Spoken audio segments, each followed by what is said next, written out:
A 14-year-old girl was shot and killed early Sunday morning. I think it's pretty sad to have someone that young lose her life. The investigation is just beginning.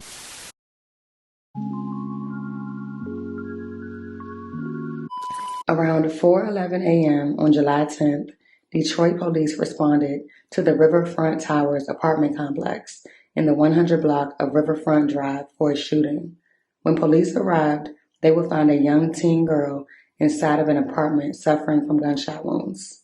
A 14-year-old girl was shot and killed early Sunday morning. Police identified the teen as 14-year-old Keniyah Bryant. Sadly, she was pronounced dead on the scene.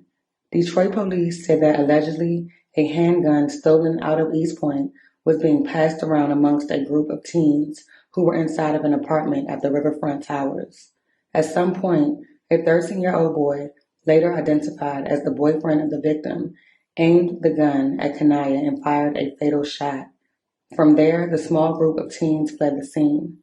Neighbors were shocked at the events that transpired, stating they did not expect something like this to occur in their apartment complex. Shock and surprise from Detroiters who live in Riverfront Towers after a 14-year-old girl was shot and killed early Sunday morning. I think it's pretty sad to have someone that young lose her life. The investigation is just beginning. Right now, Detroit police believe the shooting was an accident.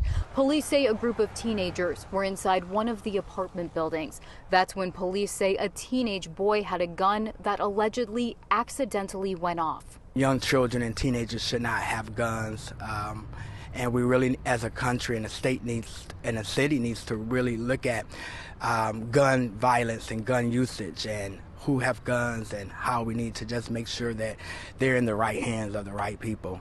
The teens took off after the shooting. Over the years, icons like Rosa Parks and Aretha Franklin have called the luxury apartments along the Detroit riverfront home.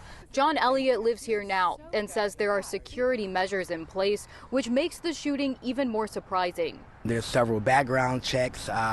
There's a very diverse community, so you have a lot of different officials, different people from all walks and specs of life. So it's kind of very maintained security. You can't get in unless you have identification. While Elliot doesn't know the victim, his heart still goes out to her loved ones. Praying for the family and that they get through this tragic time of their life, and knowing that we're all with them as a community. After turning himself in alongside his parents, the Wayne County prosecutor charged the 13-year-old with 1 count of manslaughter, aimed with intent but without malice, and 1 count of a felony firearm during a preliminary hearing. He was given a $10,000 cash bond, and his pretrial is set to be held on August 9th.